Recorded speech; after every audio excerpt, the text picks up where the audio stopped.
আসসালামু আলাইকুম এভরিওয়ান, গণিতের পথে ইউটিউবে আপনাদেরকে স্বাগতম। 2026 চলো, তোমাদের সামনে আমি একটি গুরুত্বপূর্ণ প্রশ্ন নিয়ে হাজির হয়েছি। যে প্রশ্নটা বলছে যে দেখতে পাচ্ছ যে দেখাও যে π/2 0 √tan theta d theta equal to হচ্ছে π/2। এটা থেকে তোমাকে এটা প্রমাণ করতে হবে। তো এই প্রমাণ করার ক্ষেত্রে আমাদের কি কি সূত্র দরকার, কি কি টপিক দরকার, কোথা থেকে কি আসবে না আসবে, আমরা হচ্ছে খুঁটিনাটি সবকিছুই আলোচনা করব এই ভিডিওতে। তো এই অধ্যায়ের অঙ্কগুলো করার ক্ষেত্রে সেম কি জিনিস জানো, একটা তোমাদেরকে আগে অঙ্ক করতে হবে এবং অঙ্কের সাথে যেগুলো সূত্র আসতেছে সেই সূত্রগুলো কি তোমাদেরকে মুখস্থ করতে হবে। এটাই হচ্ছে নিয়ম। যে আমরা হচ্ছে একটা অধ্যায়ের সব সূত্র মানে এক লেকচারে সব সূত্র শিখবো, দিয়ে সব সূত্র শিখে একবারে অঙ্ক করব, তা হবে না ভাইয়া। অঙ্ক করবা, অঙ্কের সাথে সাথেই হচ্ছে একটা যে সূত্রটা পাবা সেই সূত্রটা মুখস্থ করবা এবং শেষের দিকে আবার রিভিশন করার দিকে শেষে দেখবা যে যেগুলো সূত্র আস্তে আস্তে দেখবে যে ধীরে ধীরে সবই আয়ত্তে চলে আসছে এবং পরবর্তীতে তোমরা সবগুলোই অঙ্ককে সমাধান করবা। ঠিক আছে? তো যখনকে আগে একটা বড় কোনো জিনিস যখনকে স্বপ্ন দেখবা, তখনকে ছোটগুলো এমনি পেরে নেবা। ধরো তুমি বিসিএস পরীক্ষা দিচ্ছ, তুমি বিসিএস এর জন্য স্বপ্ন দেখতেছো, তোমার দেখো ছোট একটা চাকরি হয়েই গেছে। ঠিক আছে? যেরকম মনে করো, ধরো রেলের চাকরি, ধরো তুমি বিসিএস এর প্রিপারেশন নিয়েছো, রেলের চাকরি দিলেই পরীক্ষা দিলেই হয়ে যাবে। তুমি তখন কি হয়েছো, এক্সপার্ট হয়ে গেছো। সেই রকম হচ্ছে অঙ্কের ক্ষেত্রে, তুমি যখন ছোট অঙ্কগুলো এই বড় বড় অঙ্কগুলো যখন পারবা, তখনকে দেখবা যে এই নিয়মে ছোট অঙ্কগুলো ইজিলি হয়ে যাচ্ছে। ঠিক আছে ভাইয়া? তো আমার কথাটা আসলেই তোমরা বুঝতে পেরেছো। তো বেশি কথা না বাড়িয়ে আমরা হচ্ছে যে অঙ্কটা শুরু করে দিই। হ্যাঁ, ঠিক আছে? তো এই অঙ্কটা শুরু করার ক্ষেত্রে আমাকে কিছু জিনিস মনে রাখতে হবে। আমি একটা প্রমাণ করেছিলাম, ঠিক আছে ভাইয়া? একটা আমি প্রমাণ করেছিলাম যে π/2 0 0 টু 0 থেকে π/2 পর্যন্ত সাইন পি থিটা, এটা আমার হচ্ছে অঙ্কে প্রমাণ করা আছে। সাইন পি থিটা ইন্টু হচ্ছে Q theta D theta equal to লিখা যায়, এটা সূত্র। ঠিক আছে ভাইয়া? তাহলে বুঝতে পারতেছো, p+1 ডিভাইডেড বাই কত, 2। এখানে একটা ব্র্যাকেট থাকবে এবং গামা q+1 ডিভাইডেড বাই হচ্ছে 2। ঠিক আছে? এটা কিভাবে মনে রাখবো ভাইয়া? এটা হচ্ছে সূত্রের প্রমাণ। p+q ডিভাইডেড বাই হচ্ছে 2 ডিভাইডেড বাই হচ্ছে 2। ভাই এই জিনিসের এই অধ্যায়ের একটা কি জিনিস, মজার কি জিনিস জানো? তোমার যেটাই অঙ্ক সেটাই সূত্রের প্রমাণ। ঠিক আছে? এই যে দেখো, এটা আমরা হচ্ছে প্রমাণ করেছিলাম। তোমার বিশ্বাস না হলে তোমাকে দেখাচ্ছি আমি। এই যে দেখো ভাইয়া, এই যে গত লেকচার গুলোতে এই যে প্রমাণগুলো করেছি, দেখো এটা হচ্ছে অঙ্ক, দেখা যায় এটা সমান এটা। হ্যাঁ, দেখো আমরা সুন্দর করে প্রমাণ করেছি, এত সহজ ভাবে বুঝানো আছে ভাইয়া, এর থেকে আর সহজ হয় না। এই যে দেখো, যেটাই তোমার প্রমাণ করেছি সেটাই তোমার হচ্ছে সূত্র। ঠিক আছে? আর একটা সূত্র আছে ভাইয়া, ওটা হচ্ছে অঙ্কটা অনেক বড়, আমি হচ্ছে পরবর্তীতে লেকচারে দেওয়ার চেষ্টা করব।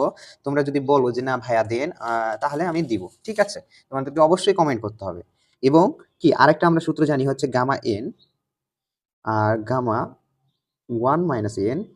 অঙ্কটা অতটা গুরুত্বপূর্ণ নয়, সেই জন্য আমি দিচ্ছি না। ঠিক আছে? তোমরা যদি চাও তাহলে আমি দিব pi divided by sine n pi. ঠিক আছে? এই যে হচ্ছে সূত্র। আমাদের এই অঙ্ক করার ক্ষেত্রে আমার হচ্ছে এই দুইটা সূত্র লাগবে। ঠিক আছে? আর আরেকটা সূত্র লাগবে হচ্ছে ট্যান থিটা। ট্যান থিটা সমান জানো সূত্র হচ্ছে কি, সাইন থিটা ডিভাইডেড বাই হচ্ছে কস থিটা। এটা কোন ক্লাসে পড়েছো বলতে পারবা? 9 10 এ পড়েছো, ক্লাস 9 আর কি 10 এ পড়েছো এটা। ঠিক আছে? ক্লাস 9 10 এ পড়েছো এটা সূত্র। ঠিক আছে? অবশ্যই তোমার মনে আছে, আমি এটা আশা করি। তো দেখো যে আমরা এই প্রমাণটা করব। তো দেখো, প্রমাণ শুরু করি। এখানে কি আছে আগে উপরে দেখো, যে তাহলে ইকুয়াল টু লিখতে পারি রুট ট্যান থিটা। এই যে আমরা প্রথমে দিয়ে দিব ইন্টিগ্রেশন π/2 0। এই যে দেখো, ট্যান থিটাকে কি লিখবো, সূত্র রুট দিব, রুট দিয়ে ট্যান থিটাকে লিখবো কি sine theta divided by cos theta. এটা তো সূত্র জানো, ডি থিটা পাই বাই, ও এটা তো তোমার প্রমাণ করতে হবে তাই না? তো এই যে এটা আসলো, তারপর কি আসবে? তারপরের লাইন দেখো ভাইয়া, এই যে দেখো, এখানে একটু কাজ করা যায়। ঠিক আছে? কি কাজ? যে এখানে একটু খেয়াল করলে বুঝতে পারবা যে দেখো, এটাকে আমরা হচ্ছে রুট আছে কি না, এই যে এই রুটের বাইরে যে সাইন থিটা আছে না, সাইন থিটাকে রুটের বাইরে নিয়ে আসতে হবে। এই যে রুট সাইন থিটা ইন্টু হচ্ছে এটাকে করা যায় 1 বাই কি রুট কস থিটা। দেখো এই রুট সাইন থিটাকে বাইর করে নিয়েছি এবং কি এখানে রুট কস থিটাটা থেকে যাচ্ছে। ঠিক আছে? এখন রুট সাইন থিটাকে কি লেখা যায়? রুট সাইন থিটাকে লিখে যায় সাইন থিটা, তার উপর কি 1/2 লেখা যায় না ভাইয়া? আর কস থিটা কি আছে? আচ্ছা, যে এটাকে আমি ওই 1 বাই কস থিটাকে কি করব, কস থিটা রুট দিয়ে ইনভার্স করা যায়, ইনভার্স 1। হ্যাঁ, তো এই ইনভার্স 1 সমান কি লেখা যায়? এভাবে সাইন থিটা 1/2, এখানে লেখা যায় কস থিটা এই যে ইনভার্সটা হয়ে যাবে 1/2, এইটা 1 এর সাথে গুণ হয়ে যাবে, ঠিক আছে? 1 এর সাথে এই হাফটা কি রুট মানে হাফ গুণ হয়ে যাবে, ঠিক আছে? তো সো আমরা হচ্ছে এইটা লিখতে পারি, আমরা হচ্ছে ডিরেক্ট করব বলে আমরা হচ্ছে এখানে লাইনটা লিখে দিয়েছি, বুঝতে পেরেছো ভাইয়া? তো তোমরা অবশ্যই খাতার বাইরে করতে পারো, চাইলে এখানেও করতে পারো, কিন্তু আমরা হচ্ছে যে খাতার বাইরে করে রাফ করে নিয়ে আসবো, যত আমরা পারি অঙ্কেতে লাইন শর্টকাট করব, ঠিক আছে? তাহলে বেশি আরো অনেক ভালো লাগবে। তাহলে এটাকে আমরা কি করতে পারি ভাইয়া? এটাকে আমরা লিখতে পারি π/2 0, হ্যাঁ? এখানে এটাকে এখন আমরা ডিরেক্ট কি লিখবো? ডিরেক্ট লিখবো এটা sin হাফ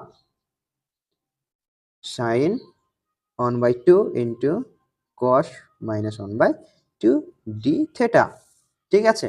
এখন দেখো ভাইয়া, একটু খেয়াল করো, এই জায়গায় সূত্রে চলে আসো। এই যে দেখো সাইন হাফের জায়গায় কি আমরা ধরছি সাইন পি আছে, এখানে cos মাইনাস হাফের ক্ষেত্রে কি আছে? কিউ আছে। তো আমরা হচ্ছে এই জিনিসটাই লিখবো, শুধু এখানে কি বসাবো আমরা? সাইনের জায়গায় পি এর জায়গায় কি বসাবো? পি এর জায়গায় 1/2 বসাবো, আর কিউ এর জায়গায় কি বসাবো? কিউ এর জায়গায় হচ্ছে মাইনাস 1/2 বসাবো, ঠিক আছে ভাইয়া? হুম, বুঝতে পেরেছো? কিউ এর জায়গায় কি বসাবো? মাইনাস 1/2, আর পি এর জায়গায় কি বসাবো? 1/2, সাইনের 1 মান বসাবো, ঠিক আছে? আর এগুলো কি সেম ভাবে লিখবো, ডিভাইডেড বাই 2 ছিল 2, ঠিক আছে? তো আমরা হচ্ছে একটু বসাইয়া দিই, তাহলে এটার আলোকে যেহেতু লিখবো, একটু খেয়াল করার চেষ্টা করো যে আমরা প্রথমে কি লিখবো? পি এর জায়গায় কি বসাবো? 1/2, পি এর জায়গায় কি বসাবো? 1/2, আচ্ছা আমি লিখছি এখানে, দেখো পি এর জায়গায় কি বসাবো? 1/2, তাহলে ইকুয়াল টু লিখবো 1/2 0, বা 0 টু π/2, এখানে কি লিখবো? পি এর জায়গায় লিখবো 1/2, তাহলে 1/2 লিখে দিচ্ছি, 1/2 প্লাস 1 আছে, প্লাস 1 ডিভাইডেড বাই কি? ডিভাইডেড বাই একটা 2 আছে, 2 বসাই দিলাম, কি চিহ্ন আছে? গামা চিহ্ন, তাহলে একটা আমরা আছে গামা চিহ্ন দিয়ে দিলাম, ঠিক আছে? এখানে কি ছিল? ইনটু আছে, ইনটু, তাহলে এটাকে ব্র্যাকেট ক্লোজ করে দিই, এখানে কি লিখতে পারি? গামা, এখানে মাইনাস, দেখো যাও আমি আর একটু তোমাদেরকে লাইন করে দিই, যেহেতু তোমরা তখন বলবা যে বুঝতে পারতেছি না। প্লাস 1 ডিভাইডেড বাই হচ্ছে কত? ডিভাইডেড বাই হচ্ছে 2, কি করব? ব্র্যাকেট দিয়ে ঘিরে দিব, ডিভাইডেড বাই লিখবো 2, গামা 2 গামা, এখানে পি এর মান কত? 1/2, কিউ এর মান কত? মাইনাস 1/2, এবং প্লাস কি 2 ছিল, এই যে সূত্রের 2, প্লাস কি সূত্রের 2, দেখো পি কিউ সূত্রের 2 ডিভাইডেড বাই হচ্ছে 2, হ্যাঁ, বাই হচ্ছে 2, এটাকে কি করব? ঘিরে দিব, দিয়ে আমরা ক্যালকুলেশন করব, হ্যাঁ? এবার দেখো ভাই একটু, এবার হচ্ছে এটাকে আমরা যদি সমাধান করি তাহলে কি আসবে? আচ্ছা, তো ভাইয়া এই যে দেখো এখানটা ইন্টিগ্রেশনের মান বসাই দিলে তো এটা উঠে যাবে, তাই না? এটা তো আর হবে না, ঠিক আছে না ভাইয়া? এটা হবে না, যেহেতু আমরা এটা সমান ডিরেক্ট সূত্র ফেলেছি, দেখো একটু খেয়াল করো, এই সম্পূর্ণটা সমান এই সম্পূর্ণটা সমান হচ্ছে এটা লিখেছি, তাহলে তো আমার তো এই জিনিসটা হচ্ছে না।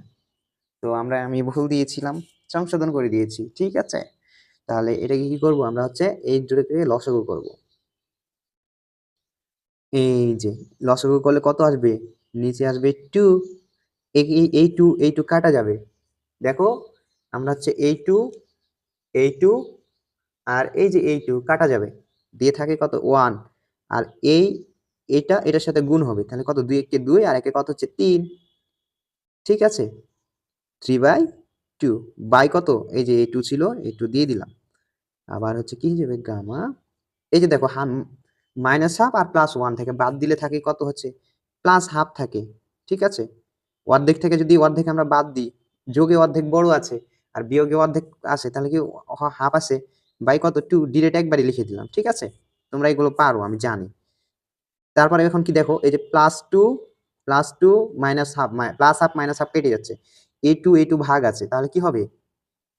এটা কি ভাগ আছে, তাহলে 1 আসছে, তাহলে 2 গামা 1, গামা 1 সমান লেখা যায় হচ্ছে গামা 1, একটা সূত্র কি, যে গামা 1, এই একটা প্রমাণ করেছিলাম, গামা 1 ইকুয়াল টু হচ্ছে 1 লেখা যায়, ঠিক আছে? এটা একটা হচ্ছে কি প্রমাণ, তাহলে গামা 1 ইকুয়াল টু হচ্ছে 1, ঠিক আছে? তাহলে এটা এবার হচ্ছে কি আসে, এবার একটু দেখো, এটাকে হচ্ছে আমরা আগে লিখবো আমাদের হচ্ছে সূত্র প্রমাণের ক্ষেত্রে, ঠিক আছে? এই যে 1/2 ইন্টু এটা যদি উপরে যায় তাহলে 1/2 হয়ে যায়, ঠিক আছে?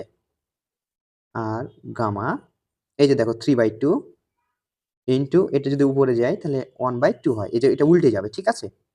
এগুলো তোমরা পারো জানি, বাই হচ্ছে কত 2 ইন্টু কত 1, ঠিক আছে। এবার একটু ক্যালকুলেশন করি, দেখো এখানে কি আছে, নিচে নিচে গুণ হবে, কাটাকাটি না গেলে কি হবে, এটা এখানে কাটা যাচ্ছে না, সেহেতু কি নিচে নিচে গুণ, উপরে উপরে গুণ। তাহলে এখানে লিখবো কত গামা 4 1 বাই কত 4, হ্যাঁ, ইন্টু এখানে কত লেখা যায় 3 গামা 3 বাই 4, নিচে কত আছে 2 ইন্টু 1, ঠিক আছে, 1 এর সাথে 1 গুণ দিলে 1ই হয়। তারপরে এবার দেখো আমরা হচ্ছে সূত্রের ফরম্যাটে নিয়ে আসবো। দেখো একটু খেয়াল করো, এইটা থেকে আমরা তো ক্যালকুলেশন করতে পারছি না, তাই না? তো দেখো আমরা হচ্ছে এই সূত্রের ফরম্যাটে নিয়ে আসার চেষ্টা করব। এইটা যদি আমরা ধরি, দেখো গামা এন ধরলাম, এটা যদি এন ধরি তাহলে 1 মাইনাস এন, ঠিক আছে, তাহলে 1 মাইনাস এন, তাহলে 1 এন কোনটা ধরেছি আমরা, হচ্ছে এটা এন ধরেছি, তাহলে 1 মাইনাস এন, তাহলে এটাকে আমরা ক্যালকুলেশন করব, এটা যদি ক্যালকুলেশন করে 3/4 আসে তাহলে বুঝবো যে হ্যাঁ আসলেই ঠিক আছে জিনিসটা, তাহলে আমরা এন এর মান এটা ধরবো আর 1 মাইনাস এটা ধরতে পারবো, ঠিক আছে। এই যে সূত্রের জন্যই আমরা আগে নিয়ে নিয়েছি 1, বুঝতে পেরেছো মানে কিভাবে এটা পাইলাম? প্রথমে আমরা কি করেছি, এটা এন পেয়েছি, তাহলে এন এর মান কোনটায়, এই যে এটা হচ্ছে এন এর মান ধরবো, হ্যাঁ, ওই যে 1 আছে সূত্রের 1 লিখেছি, মাইনাস ছিল মাইনাস দিয়েছি, এন কোনটাকে ধরেছিলাম এইটা, তাহলে এটাকে আমরা সুন্দর করে বসিয়ে দিয়েছি, এটাকে যদি ক্যালকুলেশন করে 3/4 আসে তাহলে কি আমার হচ্ছে সূত্রটা ঠিক আছে, এটা ধরা ঠিক আছে, না হলে ঠিক থাকবে না। এটাকে এটার সাথে গুণ করলে কত 4 হয়, এবং 4 কেটে গিয়ে -1 হয়, তাহলে কি হচ্ছে 3/4। তাহলে হ্যাঁ আমার অবশ্যই এই সূত্রটাতে কি যাবে, ঠিক আছে, অবশ্যই এই সূত্রটাতে যাবে। এই যে এই জিনিসটা হচ্ছে কি, দেখো বুঝতে পারলা কত সহজে, ঠিক আছে না? তাহলে আমার এই সূত্রের সাথে যাচ্ছে, তাহলে আমরা এটাকে ধরবো কত এন ধরবো, এটাকে ধরবো কত এন 1/4, আর গামা 1 মাইনাস এন, তাহলে 1 মাইনাস হচ্ছে 1/4 ধরবো, তাহলে কি আমার হচ্ছে সূত্রে যাচ্ছে, ঠিক আছে, ডিভাইডেড বাই হচ্ছে 2 ইন্টু 1, 2 ইন্টু 1 ছিল 1 দিয়ে দিলাম। ভাইয়া এবার দেখো একটু খেয়াল করো, এটা সমান কি লেখা যায়, দেখো n gamma n into gamma n 1 minus n equal to লেখা যায় যে হচ্ছে pi by sine n pi, sine n pi লেখা যায়। তাহলে এখন এন এর ধরছি তো এইটা, তাহলে আমাদের হচ্ছে সূত্র অনুযায়ী লিখতে পারি। দেখো প্রথমে একটা পাই পাবো সবার ক্ষেত্রে, তাহলে পাই লিখছি, এখানে দেখো এই যে দেখো পাই লিখছি, প্রথমে প্রথমে কি করলাম পাই লিখলাম, বাই আছে, দেখো বাই মানে কি নিচে চলে আসবে, তো যেহেতু 2 আছে 2 দিয়ে দিলাম, 1 ছিল 1 দিয়ে দিলাম, ঠিক আছে। এটা কিন্তু ভাগ আকার আছে, ঠিক আছে, তাহলে এই যে দেখো আমরা হচ্ছে এটাকে ডিরেক্ট নিচে দিয়ে দিতে পারি, তাহলে সাইন এন পাই, এন এর মান কত, এন এর মান 1/4 ধরছি, 1/4 ইন্টু কত পাই, পাই ছিল পাই লিখে দিলাম, ঠিক আছে, বুঝতে পেরেছো? অবশ্যই পেরেছো। তারপর কি করব, পাই লিখলাম, ডিভাইডেড বাই হচ্ছে 2 ইন্টু 1 ইন্টু সাইন কত, সাইন পাই বাই 4, ঠিক আছে, সাইন পাই বাই 4 মানে সাইন কত ডিগ্রির মান, pi divided by 2 into 1, sine কত ডিগ্রির মান হচ্ছে পাই বাই 4, সাইন হচ্ছে 45 ডিগ্রির মান হচ্ছে পাই বাই 4, তাহলে সাইন 45 ডিগ্রির মান কত 1/√2, এই যে এটা হচ্ছে সূত্র, হ্যাঁ, এই যে সাইন 45 ডিগ্রি সমান সমান হচ্ছে 1/√2, এটার মান আছে একটা, ঠিক আছে, এটা নবম দশম শ্রেণী। আর এই সাইন 45 ডিগ্রিকে কিভাবে প্রকাশ করা হয়, পাই বাই 4 দ্বারা প্রকাশ করা হয়, এগুলা তোমরা জানো অবশ্যই, হ্যাঁ। তাহলে দেখো এটা কত আসছে √2, হ্যাঁ। এবার যদি আমরা এদিকে একটু ক্যালকুলেশন করি, দেখো পাই লিখলাম, পাই বাই কত, এই যে দেখো এখানে দেখো এখানে 2, এই 2টা উপরের সাথে গুণ আছে, তাহলে 2/√2। তো ভাইয়া তুমি জানো যে √2 নিচে সব সময় রাখা যায় না, তোমরা তো এগুলো জানো যে কোনো ভগ্নাংশের √2 কি নিচে রাখা যায় না, ঠিক আছে। তাহলে এইটাকে কি করব আমরা, 2 ডিভাইডেড বাই হচ্ছে একটা 2 সমান লেখা যায়, দেখো একটা 2 সমান হচ্ছে 2টা √2, একটা 2 সমান সমান হচ্ছে 2টা √2, এটা কিভাবে দেখো ভাইয়া, যে রুটের ভিতরে রুট দিলাম একটা, এবং হচ্ছে কি দিই, এই যে 2 দুগুণা 4, এটাকে যদি ভাঙাও তাহলে কত আসছে, যদি যদি তাহলে √4 কে যদি রুট করো তাহলে আসছে 2, তাহলে আমরা এই 2 সমান লিখতে পারি না, এই যে √2, তাহলে এটাই করব আমরা, এই যে √2 ইন্টু √2 ডিভাইডেড হচ্ছে 2, তাহলে এখানে দেখো এই 2 এই √2 কেটে গেল, ঠিক আছে, এই √2 কেটে গেল, তাহলে কত পাই/2 চলে আসবে, পাই/√2। আমাদের প্রমাণে কি বলেছে ভাইয়া দেখো একটু, এই যে প্রমাণ বলেছিল যে ভাইয়া পাই/√2 দেখাও, তাহলে কত সুন্দর দেখা হয়ে গেল, তাই না? একদম ইজি ভাইয়া, ইজি। আমি এভাবে সবগুলো অধ্যায়ের অঙ্কগুলো করাইছি এই অধ্যায়ে যত আছে ভাইয়া সব ম্যাথ করা হয়েছে, তুমি দেখো একটু, তুমি দেখলেই পাগল হয়ে যাবা, এত সুন্দর করে নোট করা আছে। এই যে দেখছো, এই যে সূত্র কখন কোনটা লেগেছে সব কিছু করা আছে। আর এই যে সূত্রগুলো লাগছে আর আমি লিখতেছি, দেখেছো এখানে সূত্রগুলো লিখেছি। তোমার যেই সূত্রটা লেগেছে সেই সূত্রটা কি আমি লিখেছি, দেখো ভাইয়া কত ইম্পর্টেন্ট ইম্পর্টেন্ট অঙ্কগুলো, ঠিক আছে? এগুলো দেখো ভাইয়া, দেখো পরীক্ষা, এগুলো মিস করো না ভাইয়া, অনেক সোজা অনেক সোজা, প্লে লিস্টে পাবো ভাইয়া। প্লে লিস্টে আমার হচ্ছে এগুলো সব অঙ্ক করা আছে ভাইয়া, গুরুত্বপূর্ণ অঙ্ক। দেখো ভাইয়া কত অঙ্ক দেখছো। তো অবশ্যই অবশ্যই তোমরা হচ্ছে দেখবা। এই যে দেখো ভাইয়া আর একটা গুরুত্বপূর্ণ অঙ্ক দেখো, বিশ্বাসই করবো না, এগুলো সবই প্লে লিস্টে দেওয়া আছে ভাইয়া। অঙ্কগুলো করো, ঠিক আছে ভাইয়া? ও মানে অঙ্কের সাথে সাথেই তোমাদেরকে সূত্র হয়ে যাবে ভাইয়া, বুঝতে পেরেছো? ঠিক আছে, ভালো থাকেন, সুস্থ থাকেন, আল্লাহ হাফিজ। আর হচ্ছে চ্যানেলে নতুন হলে চ্যানেলটিকে সাবস্ক্রাইব করে রাখো। 2027 সালে আমরা হচ্ছে আরো ভিডিও দিব, ঠিক আছে? 2027 সালের অনার্স দ্বিতীয় বর্ষের সব, মানে সব বইয়েরই ভিডিও পাবা। আমি সুন্দর মতো একটু গুছাচ্ছি জাস্ট, নতুন চ্যানেল তো, 2026-এ শুরু করেছি, ঠিক আছে? তো সম্পূর্ণটাই গোছিয়া তোমরা অবশ্যই লাইক করবা, কমেন্ট করবা, এবং যদি ভালো লাগে অবশ্যই সাবস্ক্রাইব করবা নতুন নতুন ভিডিও পাওয়ার জন্য। অনার্স দ্বিতীয় বর্ষ, তোমরা অনার্স প্রথম বর্ষ দেখছো না, অনার্স দ্বিতীয় বর্ষ তোমাদের জন্য সেম ভাবে ফ্রিতেই করাবো, ঠিক আছে? তোমাদের টাকা পয়সা লাগবে না, তোমাদের শুধু ফ্রিতেই করাবো, ঠিক আছে? ভালো থাকেন, সুস্থ থাকেন, আল্লাহ হাফেজ। দেখা হবে নেক্সট কোনো ভিডিওতে।